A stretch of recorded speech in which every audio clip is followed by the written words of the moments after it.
با درود و عرض ادب خدمت شما دو همراهان عزیز. یه نکته کوتاهی می‌خواستم اشاره بکنم. خیلی از دوستان به علت اینکه میگن تسک هامون تموم شده و تسکی برامون نمیاد، به پشتیبانی و ادمین ها پیام میدن. ما خدمتتون عرض کردیم تغییر تحولاتی در حال رخ دادن هستش و این تغییر تحولات یواش یواش در سیستم تاثیر میذاره، ولی نهایتا ما کماکان تا اول دی این تسک ها رو میذاریم، ولی خب همه افراد به خاطر حالا شرایط کاری که دارن یا وقت زمانی میذارن این تسک ها رو تموم نمیکنن. به عنوان نمونه الان من میخوام به عنوان شخصی که الان 3-4 روز وارد بیمبو نشدم، میخوام یه وارد شم ببینم اصلا چند تا وظیفه برای من هست.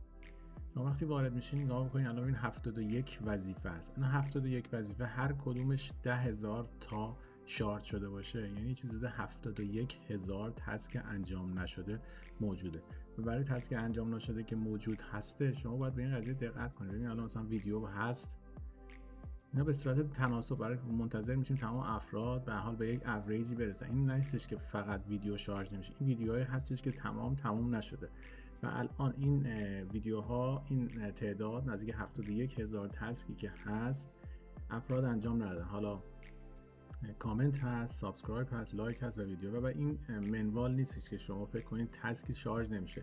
خیلی افراد سریع هستن فعالیت میکنن و این فعالیت باعث میشه زودتر تسکشون تموم شه، ولی در سیستم به گونه ای انجام میشه که این تسک ها باید تمام بشه و با ما بتوانیم تسک ها رو شارژ کنیم و با تغییراتی که از اول دی خواهیم داد به گونه ای عمل خواهد شدش که وظایف هر شخصی در هر زمانی که بیاید مشخص است و بعد از پایان اون بهش اعلام میشه که وظیفش پایان پیدا کرده بر اساس حالا اون نوع اشتراکی که شما خرید میکنید.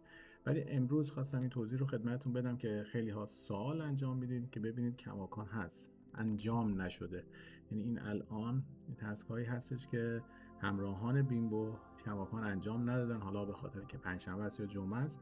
تمام اینها هست، هم تماشای ویدیو، ببینید چقدر تماشای ویدیو هست برای کسی که انجام نداده و همه افرادی که بالای 1.5 یا 2 میلیون تومان طی این 22 روز درآمد داشتن تقریبا کمتر براشون داره ویدیو نمایش داده میشه، چرا که باید صبر کنیم که همه افراد بتونن این وظیفهشون رو انجام بدن. به هر صورت این یک توضیح کوتاهی بود در مورد این قضیه‌ای که دوستان در مورد وظایف پرسیدن.